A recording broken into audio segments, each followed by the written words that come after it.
नमस्कार, जय भीम. दैनिक बहुजन स्वरूपमध्ये तुम्हा सर्वांचं स्वागत.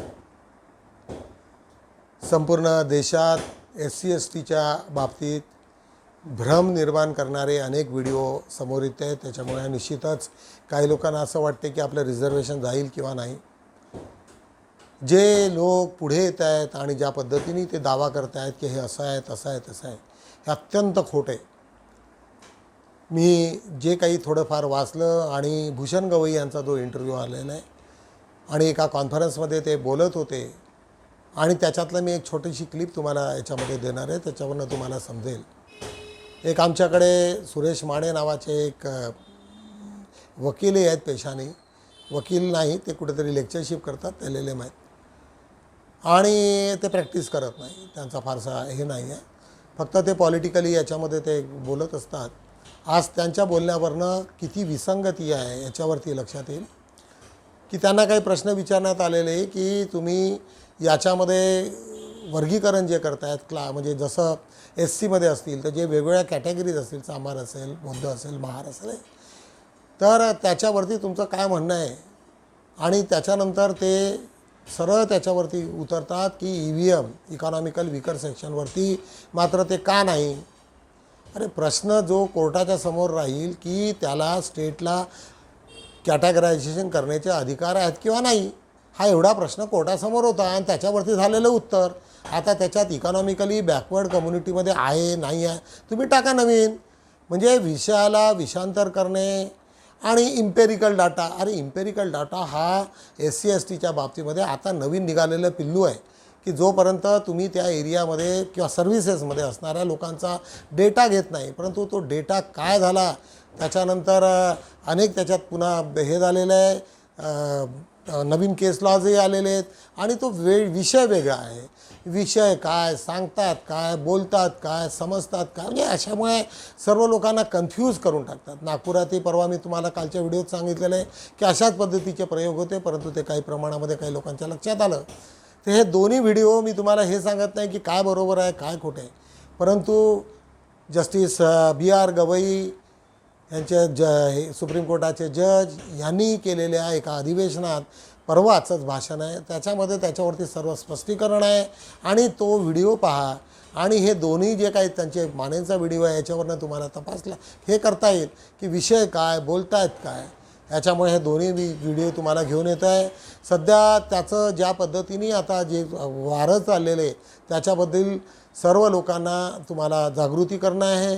आणि माझं प्रामाणिक मत आहे की जे लोक इकॉनॉमिकली याच्यामधनं वेलअप झालेले आहेत SC/STचे, त्या लोकांनी आपल्या भाऊ बहिणींसाठी मागच्या लोकांसाठी काहीतरी जागा सोडायला पाहिजे. तुम्ही आता एवढे सर्व तुमच्याकडे संपत्ती आलेली आहे, घर आहे, चांगलं तुम्ही शिक्षण देऊ शकता, मग त्याच्यामध्ये रिझर्वेशनमध्ये लुडबुड करू नये.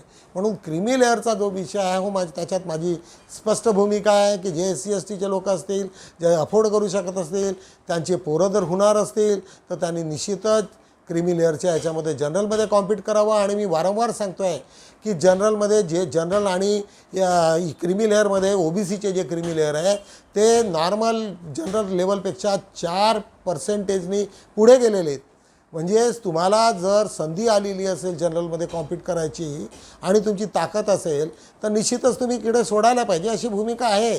पहिले आम्हीच लोक मंडल कमिशनच्या ह्याच्यामध्ये क्रीमी लेअरवरती खूप ओरडाओरडा सुरू झाली होती जिकडे तिकडे, पण आता लक्षात आलं की क्रीमी लेअरमधनं जे 50%पेक्षा जास्त लोक त्याच्या पुढे चाललेले आहेत आणि हे त्याच्यासाठी आहेत. आता तिथे काही बदमाशा होत असतील तर ती गोष्ट वेगळी आहे, परंतु ज्या अर्थानं जे सर्व समाजामध्ये वेगवेगळ्या पद्धतीच्या अफवा पसरवण्याचं काम आहे ते थांबलं पाहिजे. हे दोन्ही व्हिडिओ मी तुम्हाला घेऊन येतो आहे, त्याच्यावरनं इंग्रजीतले परंतु समजायला तुम्हाला इझी आहेत, तुम्हाला निश्चितच त्याचा फायदा होईल. बघूया आपण. Dr. Suresh Mane, on some of those questions, you've raised many questions there, Dr. Ranganathan. But Dr. Suresh Mane, the question is this. If there are, of course, differences in levels of economic development when it comes to all of these communities, whether it's SCs, STs and other categories, the question then arises that shouldn't those who are the most economically backward amongst them naturally gain a priority?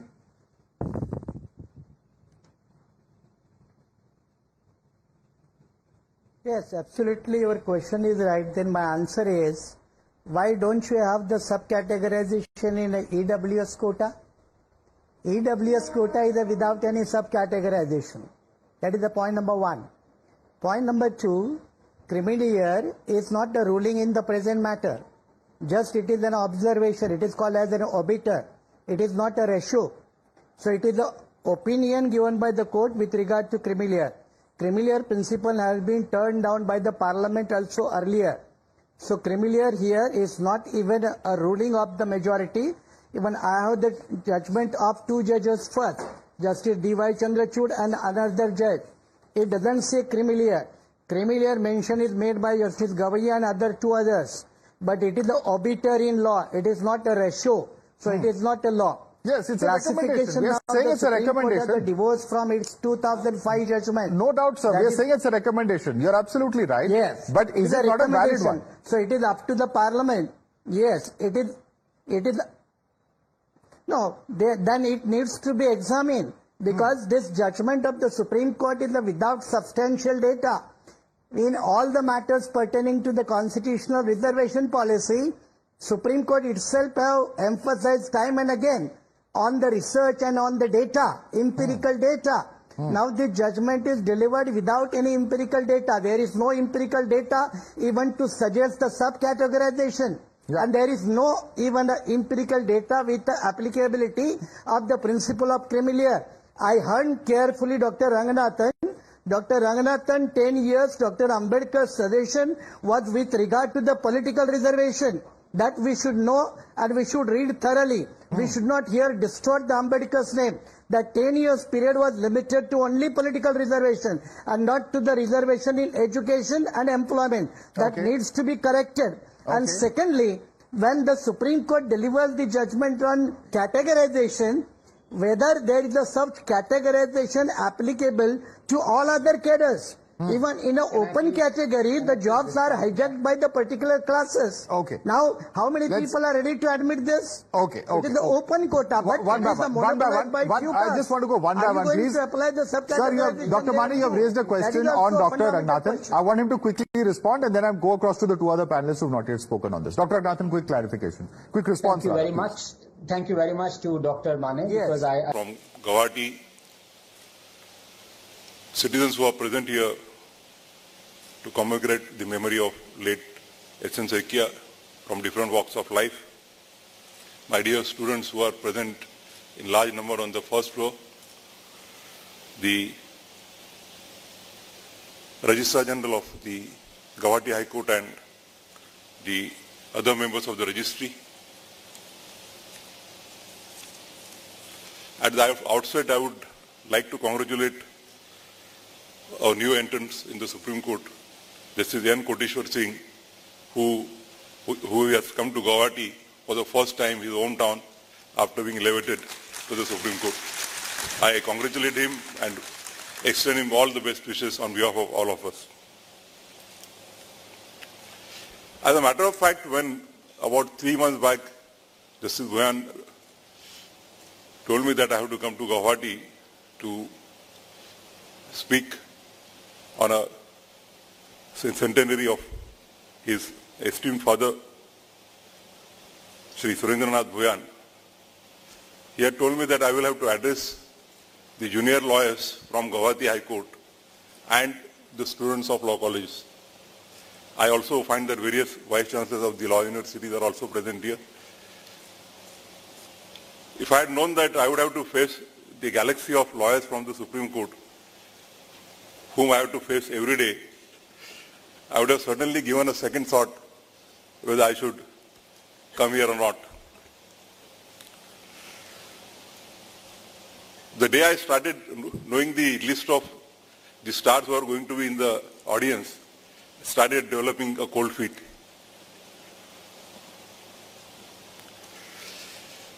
We are all assembled here to commemorate the centenary of one of the greatest sons of Assam, Surendranath Bhuyan. Born on 29th of July 1924 in a remote village in Naigaon district, he had to face great difficulties and hardships in his initial days. He lost his mother at the tender age of 2.5 years. But with a great struggle, a sheer hard work and determination, he rose to highest positions in his life. He had a multifaceted personality, as it was said by Mr. Khanna in his speech that S.N. Bhuyan wore many hats.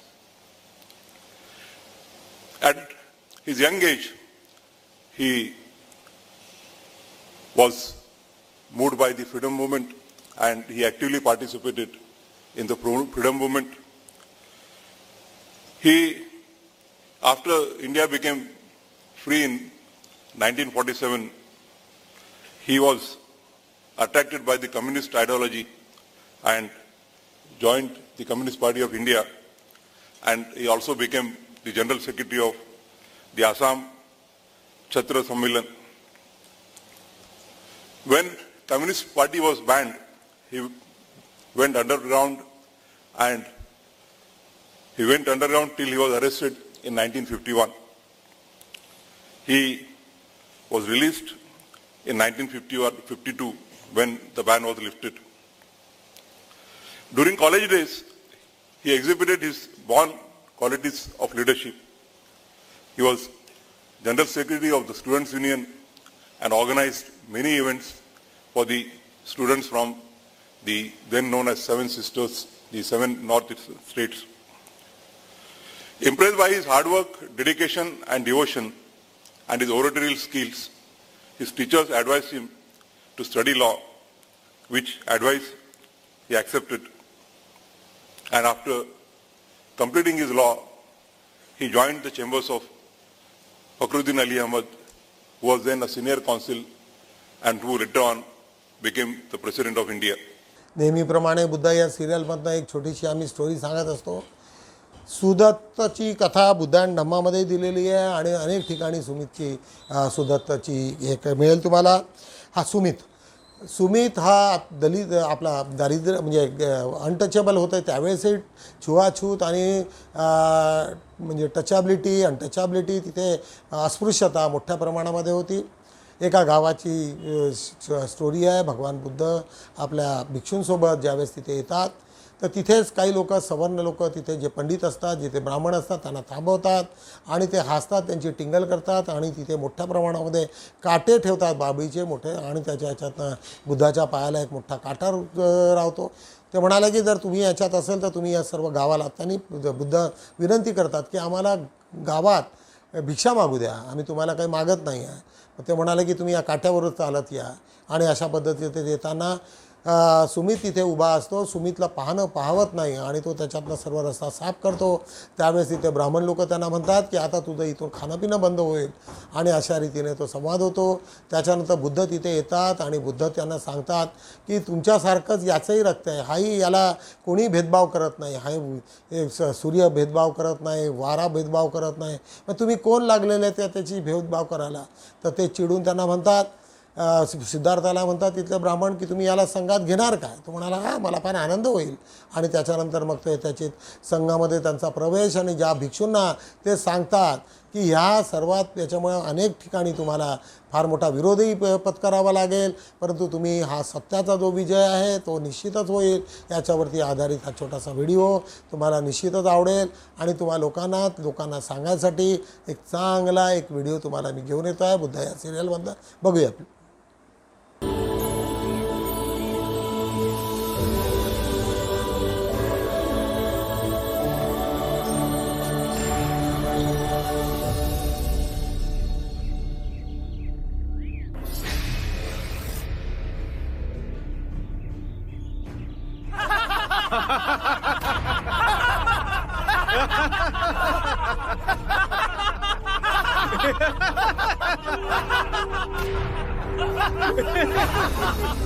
सुना था तुम परम ज्ञानी हो बुद्ध. जान के आश्चर्य हुआ कि कांटा तुम्हें भी चुभता है. अब तो गली गली ये बात ना उठेगी कि तुम तो कोई पहुंचे हुए महात्मा हो. ये कांटे हमने बिछाए हैं इस गांव में तुम्हारा स्वागत नहीं। हर दिन अनाज भिक्षा में मांग कर ले जाते हैं। चलो चलो, दूसरे गांव का रास्ता लो। मेरा आप लोगों से अनुरोध है कि मुझे अपने गांव में भिक्षाटन करने दें।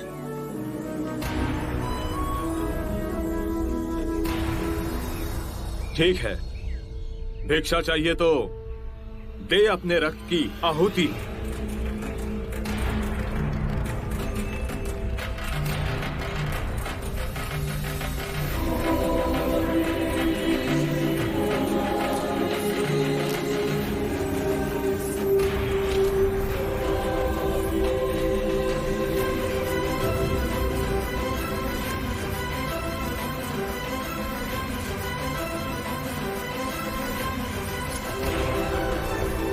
ए सुमित, रास्ता बुहारा तो इस गांव से तेरा दाना पानी उड़ जाएगा।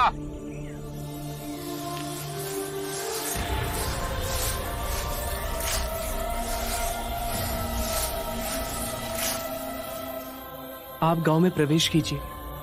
इन मुट्ठी भर लोगों से कई अधिक लोग आपको भिक्षा देने के लिए आतुर हैं।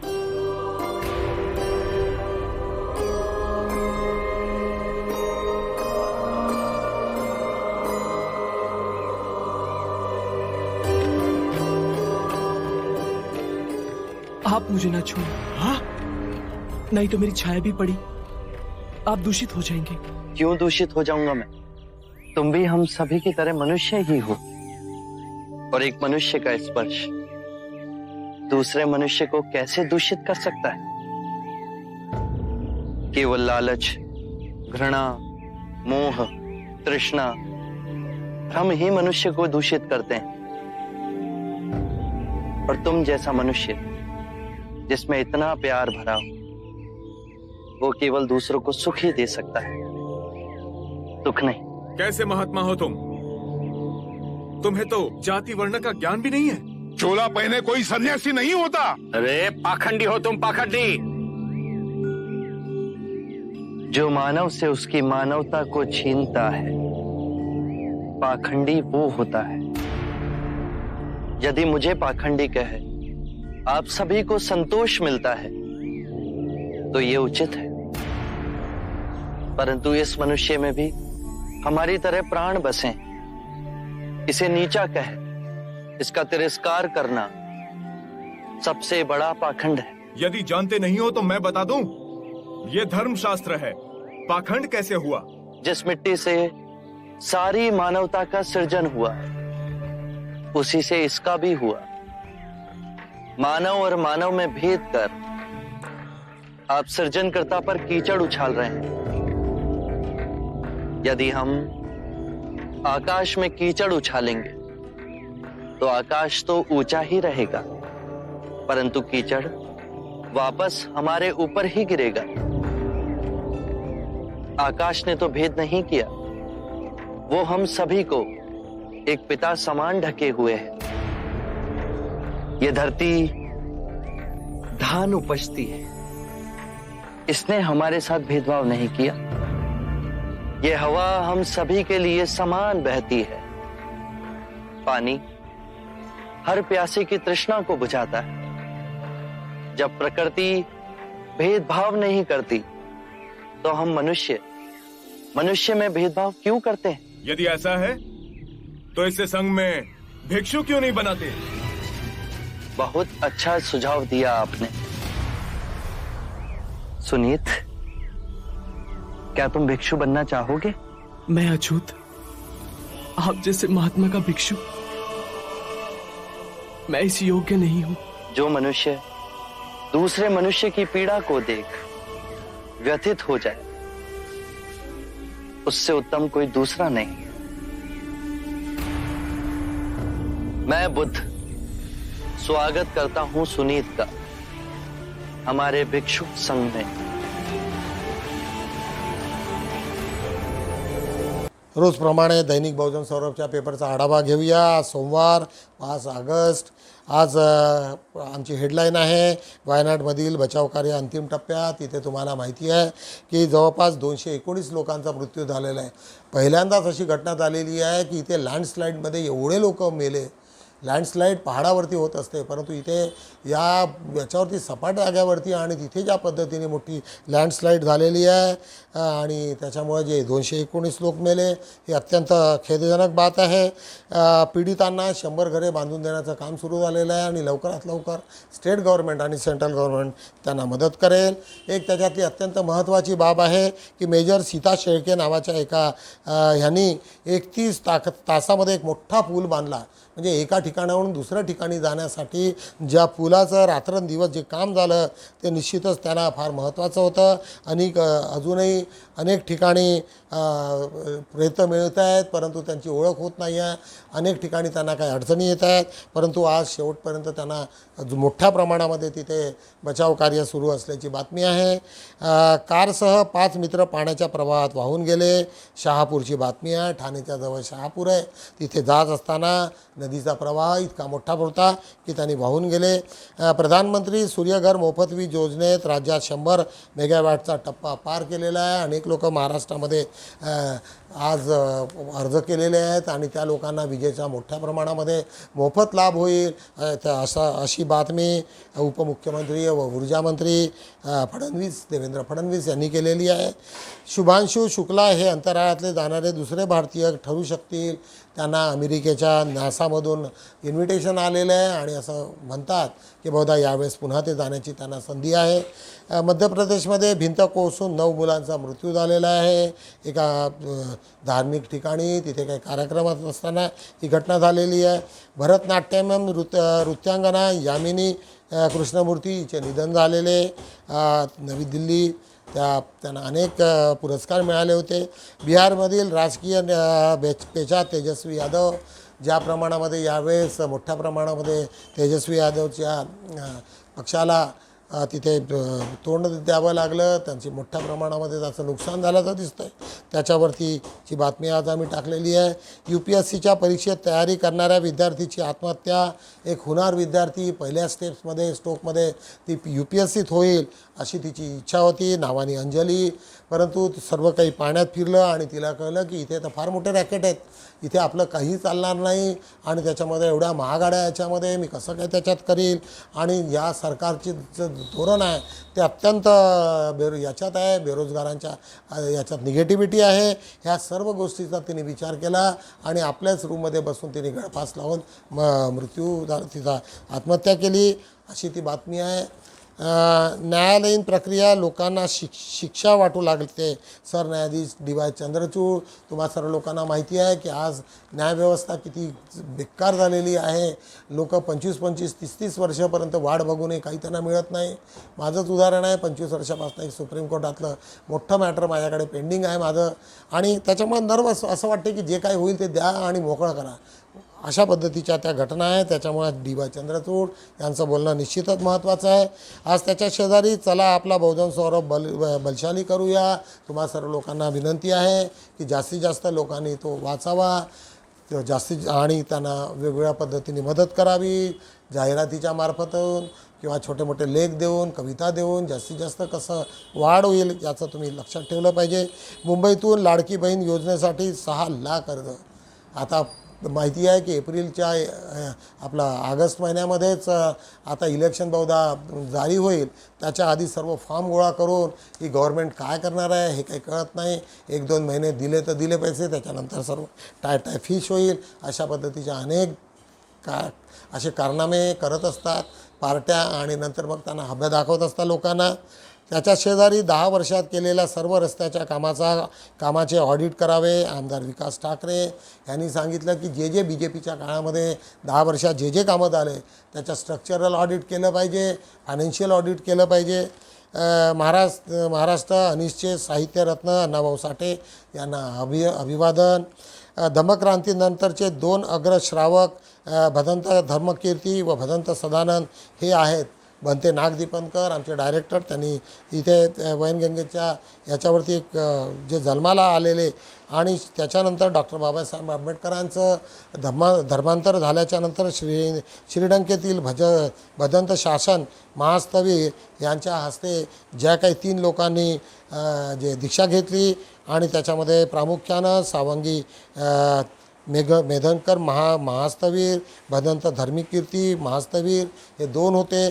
त्यांचा आज निश्चितच त्यांचा गौरव करण्यात आला. अण्णाभाऊ साठेची शोषितांना वेदना जगापुढे मांडल्या. ॲडव्होकेट सचिन मेकाळे यांची बातमी. अण्णाभाऊ साठेच्या ह्याच्यामध्ये जे त्यांनी समाज उद्धारासाठी जे काही केलं त्याच्याबद्दल ते बोलत होते. लोकशाहीर अण्णाभाऊच्या विचारांचा बार्टीने केला जागर. बार्टी ही सरकारी योजना सरकारी संस्था आहे आणि त्या ज्या मोठ्या प्रमाणामध्ये अण्णाभाऊ साठेचे चा विचार लोकांपर्यंत पोहोचवण्याचं काम करत आहेत. नामदेव शेंडे यांची शाळा व्यवस्थापन समिती वागणक अध्यक्षपदी निवडणूक वरवण्याची बातमी आहे. नामांतर शहीद निधी विविध संस्थातर्फे अभिवादन. शहीद दिवसाचा इतिहास सर्व लोकांना माहिती आहे. नामांतराचा विषय औरंगाबादच्या याच्यातला तुम्हाला सर्व लोकांना माहिती आहे. शासकीय कामांचा लाचेची कीड. बहुजन समाज पार्टीचे नामांतर शहीदजींना अभिवादन. आज बघूया, आज आमचा अग्रलेख फार महत्त्वाचा आहे. राजकारण हे भान जागृत असलेल्या लोकांचे क्षेत्र आहे. ज्या लोकांना भान नसेल आणि काहीतरी कोणीतरी बोलतो आहे आणि त्याच्या मागाने करायचं किंवा मग त्याला जाणूनबुजून माहिती नसतूनही त्याच्यावरती डोळधाक करायची अशा पद्धतीची प्रकार करू नये याच्यावर आधारित हा अग्रलेख आहे. डॉक्टर बाबासाहेब आंबेडकरांनी तयार केलेल्या समतेचा रथ कुठं गेला. आज जो समतेचा आहे, जे काही रिझर्वेशन छोटंसं होतं त्याच्यामध्ये आम्ही मेरिट चॅनल विसरून गेलो. आम्ही बाकीचे सर्व चॅनल विसरलो. गव्हर्नमेंटच्या पोस्ट भरत नाही आणि आम्ही वेगवेगळ्या ठिकाणी ज्या पद्धतीने आमची स्वतःच आम्ही ज्या अडचणीत आलेलं आहे त्याच्यावरती आज सुंदरसा लेख राजेंद्र वाघमारे यांचा वाचनीय आहे. संविधान आणि आरक्षण कालचे आणि आजचे याच्यावरती नागेश चौधरी यांचा लेख. सातत्यानं SC ST OBCवरती ते लिहित असतात आणि त्यांच्या मते त्यांनी अनेक याच्यात त्यांचा अभ्यास हा फार दांडगा आहे. एक ऑथॉरिटी म्हणून करता येईल आणि त्यांचा हा लेख निश्चितच वाचनीय आहे. आज पान 3 वरती बघूया. एक रस्त्यावर आधारित तर्क असा आजचा लेख पुरुषोत्तम खेळेकर यांचा आहे. तुम्हा लोकांना माहिती आहे की पुरुषोत्तम खेळेकर हे मराठा याचे सर्वात मोठे प्रवक्ते होते आणि एक ऑथॉरिटी आहेत. आज पुन्हा आजचं टायटल घेऊया. यशाकडे नेणारा सर्वात जवळचा मार्ग अजून तयार व्हायचा आहे. जेव्हा होईल यशासाठी काही शॉर्टकट नाही. तुम्हाला जो रस्ता आहे त्याच रस्त्याने तुम्हाला चालावं लागेल.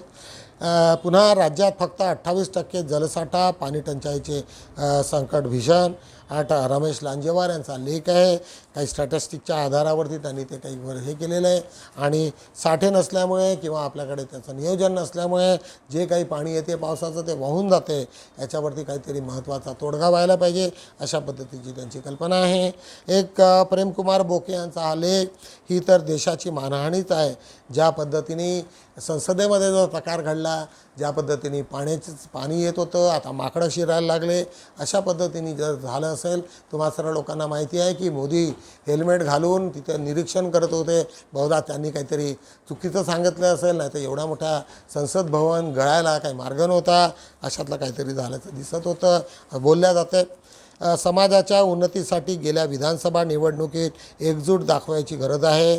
लक्ष्मण बोरकर यांचं मत आहे की जे काही उन्नतीसाठी समाजाच्या उन्नतीसाठी विधानसभा निवडणुकीत तुम्ही एकजूट असायला पाहिजे. म्हणजे काय असायला पाहिजे हे मात्र त्यांनी स्पष्ट केलेलं नाही. अनेक छोटे मोठे हे करून सर्वांना कुठेतरी लिडरशिप पाहिजे आहे. त्याच्यामुळे अनेक गोष्टी होत असतात. आज तुम्हाला माहिती आहे की खरगे हे बुद्धिस्ट आहेत, एक चांगले प्रखर नेते आहेत आणि आज जो काँग्रेसला त्यांनी 100% राईज जे दिलेलं आहे ते त्यांच्यामुळे झालेलं आहे. निश्चितच आपल्या लोकांनी आजची तरी गरज अशी आहे की तुम्हाला काँग्रेससोबतच पाठिंबा राहावा लागेल आणि जे लोक जे त्याच्यामध्ये अशा हवेच्या ह्याच्याने बोलतात त्यांचं काय हाल झालेलं आहे तुम्हाला माहिती आहे. प्रकाश आंबेडकरांबद्दल तुम्हाला माहिती आहे, मायावतीबद्दल माहिती आहे, रामदास आठवलेबद्दल माहिती आहे. अजून कोणाबद्दल बोलायचं. विनोदी प्रकार म्हणजे की जीवघेणा प्रवास अशा पद्धतीचं एक सुंदर लिखाण केलेलं आहे. माणसाचं जीवन जेवढं सुंदर असते तेवढं त्याच्यामध्ये वेगवेगळ्या हेही असतात आणि अनेक वाईट चांगले प्रकार होत असते. त्याच्यावरती आधारित एक सुंदरसा लेख संगीता संतोष दलाल हिचा आहे, वाचनीय आहे. अशा रीतीने आम्ही दैनिक बहुजन स्वरूपच्या 4ही पानाचा आढावा घेतलेला आहे. निश्चितच मी तुम्हाला रोजप्रमाणे आजही विनंती करेल की जास्तीत जास्त लोकांना शेअर करा, फॉरवर्ड करा. आणि एवढं बोलतो आणि थांबतो. उद्या भेटू. जय भीम.